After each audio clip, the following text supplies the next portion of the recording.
More FPL.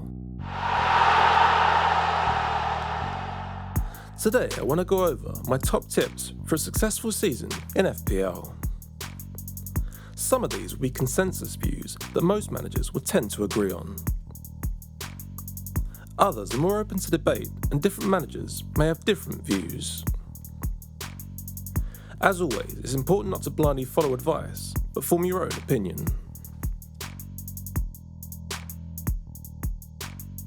My first tip is to plan fixtures in advance using a fixture difficulty ticker.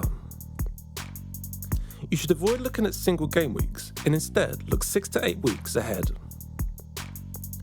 There's certain big hitters you may want in your team regardless of fixtures, like Salah or Son.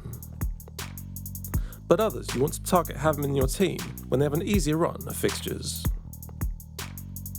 This tip applies to your initial or wildcard team, but also your week-to-week transfers. Looking out for fixture swings can help set your team up best for the long term. This also frees up other transfers to jump on form players or unexpected cheap starters. More FPL. My second tip is to plan captaincy in advance and try to give yourself a good option each week. At the start of the season, you may have 2 heavy hitters, one of which will normally be your captain. So you want to look ahead to ensure that at least one of them has a good fixture each week. If you don't have a good option on a particular week, you should plan a transfer in advance. Captaincy should be a priority when making transfers, as there's double the points on offer. But you should try to set up so you don't need to make these transfers too often. Some players choose to have a single heavy hitter and just captain them every week. More FPL. My third tip is to make sure you have at least one bench player with points potential. A 4.5 million defender with decent clean sheet potential can be a good option. It's generally fine to have at least one non-playing outfielder. It's unusual to need your third sub. A non-playing goalkeeper is usually fine if your starting keeper is fairly nailed. But some players prefer to have a rotating pair of cheap goalkeepers that both start. In general, the strength of your bench should be proportional to how nailed your starting 11 is. So if you have a few rotation risks, you may need 2 or more decent backup options. More FPL. My fourth tip is to not make early transfers either during a game week or immediately after. You may gain a small amount of team value over the course of the season by doing this. But so much can change during the week, especially when there's midweek fixtures. You may also get late injury news and it'll give your brain more time to process everything. I wait until after all the press conferences and ideally as close to deadline as possible.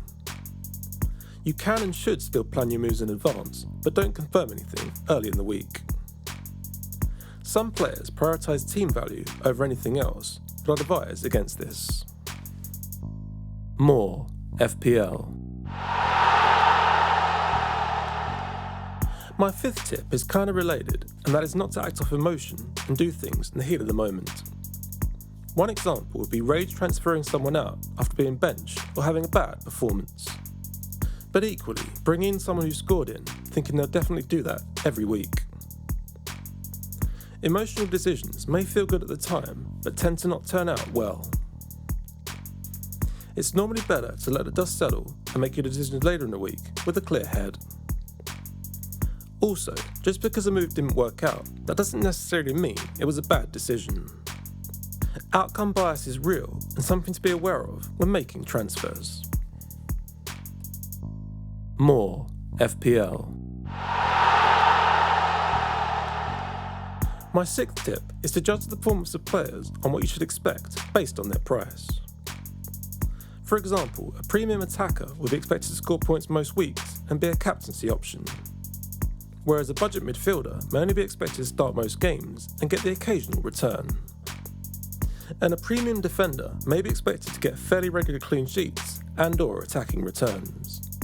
So it's important to prioritise transfers after captaincy on players that aren't giving value for money. This is particularly important with high-priced players where potential replacements have most points potential. But it can be important with lower-priced players too if you're in danger of not fielding an 11. More FPL. My 7th tip is to avoid team or player bias, which can affect you in a few ways. It can lead you to favour your own team's players over others when the stats don't back it up. For example, an Arsenal fan may triple up even if one or two players may be best. It can also cause you to wrongly avoid good players just because they play for rival teams. For example, an Arsenal fan may avoid some of the best players in the game, like Son and Kane. You may also be avoiding players that haven't done well when you've owned them in the past. It's important to try to play the game as a neutral and pick players based on their merits. More FPL. My 8th tip is around when to play the various chips available during the season. I try to avoid using my first wildcard too early in the season to give myself a good amount of information. I'd advise waiting until at least the end of the transfer window so all squads are finalised. I tend to use my second wildcard later in the season to set myself up for a double game week. Double game weeks are where I normally use triple captain and bench boost for biggest points potential. Triple captain when a big team has 2 good fixtures, bench boost when small teams have 2 decent fixtures. Depending on how the fixtures fall, a double or blank game week can be a good time to play the free hit. More FPL. My 9th and final tip is to consume FPL content, use tools, and watch live matches. There may be something you've missed or not considered in the data or team setup. Expected data in terms of goals and assists are the most useful stats to be aware of. The key thing is to listen to, but not blindly follow what someone else thinks or what a tool's results give. You need to use these things to help you, but ultimately you should make your own decision. I don't tend to watch live games other than my own team, plus highlights of some others. But I do think there is value to be gained there from stuff that can't be easily gleaned from data.